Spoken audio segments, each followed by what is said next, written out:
স্কুলের এক কোণায় মাথা নিচু করে বসেছিল অরিজিৎ। চোখে হতাশা, কিন্তু ভেতরে যেন এক অভিমানী আগুন জ্বলছিল। তোর দ্বারায় কিছুই হবে না, চিৎকার করে বলেছিলেন শিক্ষিকা। ক্লাস জুড়ে সবাই হেসেছিল, কেউ মুখে রুমাল চেপে, কেউ টেবিল ঠুকে মোজা নিয়েছিল। অরিজিৎ কিছু বলল না। কিন্তু তার চোখের কোণায় জল ঝরল না কাদার জন্য, বরং প্রতিজ্ঞার জন্য। সেদিন বাড়ি ফিরে আয়নার সামনে দাঁড়িয়ে নিজের চোখে তাকিয়ে বলেছিল, এই অপমান একদিন আমার সবচেয়ে বড় শক্তি হবে। আমি দেখিয়ে দেব তোর দ্বারায় কত কিছু হতে পারে। পরদিন ভোর ৫টায়, যখন শহর ঘুমিয়ে, তখন অরিজিৎ দৌড়াচ্ছে একা রাস্তায়। সে জানে সফলতা হুট করে আসে না, প্রতিদিন একটু একটু করে নিজেকে গড়তে হয়। সে দৌড়ায়, পড়ে, আবার উঠে পড়ে।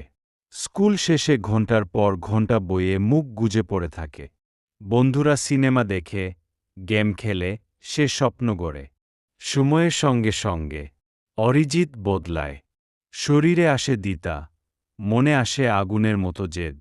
সেই জেদ, যা একদিন তাকে শুনিয়েছিল, তোর দ্বারা কিছুই হবে না।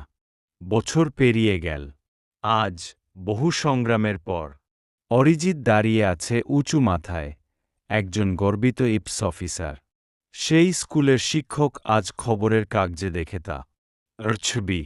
যারা একসময় হেসেছিল, আজ তারা মুখ নিচু করে বলে, আমরা ভুল করেছিলাম। বার্তা, তোর দ্বারায় কিছুই হবে না, এই কথাটাই হোক তোমার সবচেয়ে বড় অনুপ্রেরণা। নিজেকে প্রমাণ করো, কারণ তুচ্ছতা থেকেই জন্ম নেয় সেরা গল্পগুলো।